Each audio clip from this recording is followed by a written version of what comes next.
नमस्कार शेतकरी बांधवांनो, आज आपल्यासाठी एक खूप मोठी आणि आनंदाची बातमी घेऊन आलो आहे। कारण 2024-25 सालच्या पीक विमा भरपाईचा दुसरा टप्पा सरकारकडून शेतकऱ्यांच्या खात्यामध्ये जमा होण्यास सुरुवात झालेली आहे।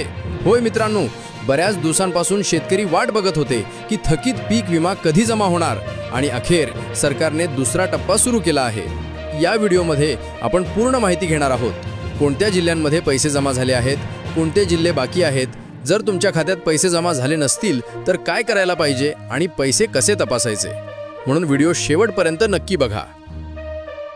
सर्वप्रथम आपण समजून घेऊया की पीक विमा भरपाई 2 टप्प्यांमध्ये का दिली जाते। पहिला टप्पा म्हणजे प्राथमिक मदत, जी तातडीच्या परिस्थितीत शेतकऱ्यांना दिली जाते। उदाहरणार्थ अतिवृष्टी, दुष्काळ किंवा पिकांचे नुकसान झाल्यानंतर सरकारकडून काही रक्कम तातडीने दिली जाते। ही पहिल्या टप्प्यातली मदत असते। पण खरी आणि मोठी भरपाई दुसऱ्या टप्प्यात मिळते, कारण दुसरा टप्पा हा पंचनाम्यावर आधारित असतो। म्हणजेच ग्रामसेवक, कृषी सहाय्यक आणि तलाठी यांनी केलेल्या पंचनाम्यानुसार खरी नुकसान भरपाई किती आहे हे ठरवलं जातं आणि त्यानंतर ती रक्कम शेतकऱ्यांच्या खात्यात जमा केली जाते। आता आपण बघूया की कोणत्या जिल्ह्यांमध्ये दुसरा टप्पा सुरू झालेला आहे।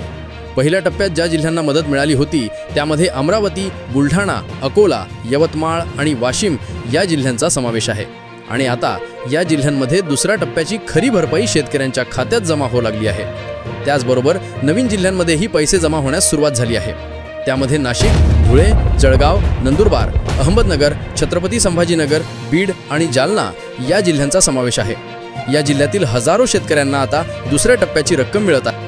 याशिवाय अजूनही अनेक जिल्हे आहेत जिथे प्रक्रिया सुरू आहे आणि लवकरच पैसे जमा होणार आहेत। त्यामध्ये पुणे, सातारा, सांगली, कोल्हापूर, सोलापूर, लातूर, परभणी, हिंगोली आणि नागपूर या महत्त्वाच्या जिल्ह्यांचा समावेश आहे।